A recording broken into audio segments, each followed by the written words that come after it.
Assalomu alaykum qadrli futbol muxlislari. Bugun Jahon chempionati guruh bosqichi ikkinchi turdan o'rin olgan O'zbekiston hamda Portugaliya terma jamoalari o'rtasidagi uchrashuv bo'lib o'tadi.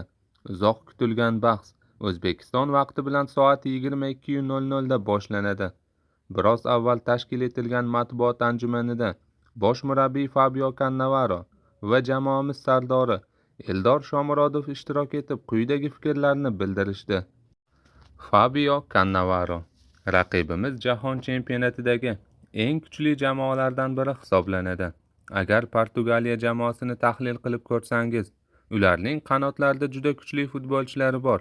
Dunyoning eng yaxshi yarim himoya chiziqlaridan biriga ega.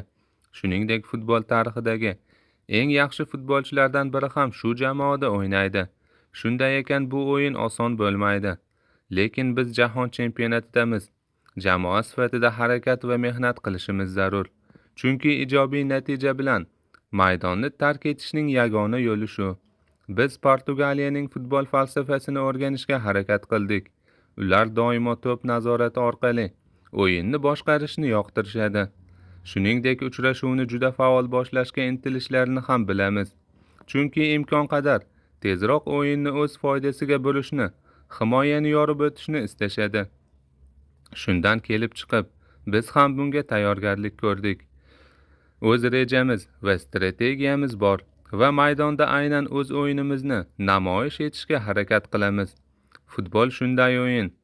Biz juda kuchli jamoaga qarshi maydonga tushayotganimizni bilamiz. Ammo avval ham aytganimdek, biz bundan qo'rqmaymiz. Qo'limizdan kelgan eng yaxshi o'yinni ko'rsatishga va uchrashuv oxirigacha kurashishga harakat qilamiz. Avval ham aytganimdek, biz faqat Krishtianuga qarshi o'ynamaymiz. U futbol tarixidagi eng buyuk futbolchilardan biri. Biroq Portugaliya faqat Ronaldodan iborat emas. Ularning asosiy tarkibida ham, zaxirasida ham juda ko'p yuqori saviyali futbolchilar bor. Shunga qaramay jarima maydonida Ronaldoni bir lahzaga ham e'tiborsiz qoldirib bo'lmaydi. U standart vaziyatlarda ham, o'yin davomida ham istalgan payt gol urishga qodir. Shu bois butun o'yin davomida maksimal darajada diqqatli bo'lishimiz kerak. Jamoaga kelganimizdan buyon asosiy e'tibor futbolchilarning jismoniy holatini yaxshilashga qaratildi. Ayrim futbolchilar turli chempionatlarda o'ynagan, ba'zilarida esa ma'lum muammolar mavjud edi. Shunga qaramay so'nggi o'yin davomida futbolchilarning holati yaxshi ekanini ko'rdim. Jamoa uchrashuvni yuqori tempda yakunladi va barcha o'zini yaxshi his qildi. Albatta, statistikalarni tahlil qilish oson emas. Masalan, to'pning harakat tezligiga qarasangiz, futbolchilarning texnik mahorati qanchalik yuqori ekanini tushunishingiz mumkin. Men faqat jismoniy ko'rsatkichlarga qarashni yoqtirmayman. Chunki yakunda eng muhimi to'pni qanday nazorat qilishingiz, qanday uzatishingiz va uni qanchalik kam yo'qotishingizdir. Menimcha, agar siz o'yin davomida to'pni 20 marta yo'qotsangiz, uni qaytarib olish uchun 20 marta ko'proq yugurishingizga to'g'ri keladi. Bu esa juda muhim omil. Portugaliyaning statistikasi esa albatta ko'p jihatlar bo'yicha bizdan yuqori. Biz buni bilamiz va tahlil qilib chiqdik. Shu bilan birga, biz maydonda tartibsiz ravishda har tomonga yugurib yurishimiz kerak emas. Masala ko'p yugurishda emas, to'g'ri yugurishda. To'pni yo'qotmaslik va uni qayerda qaytarib olishni bilish muhim, dedi Fabio Cannavaro. Eldor Shomurodov: albatta bizda bosim yo'q. Shu sababli ertaga Portugaliyaga qaraganda bizga osonroq bo'ladi deb o'ylayman.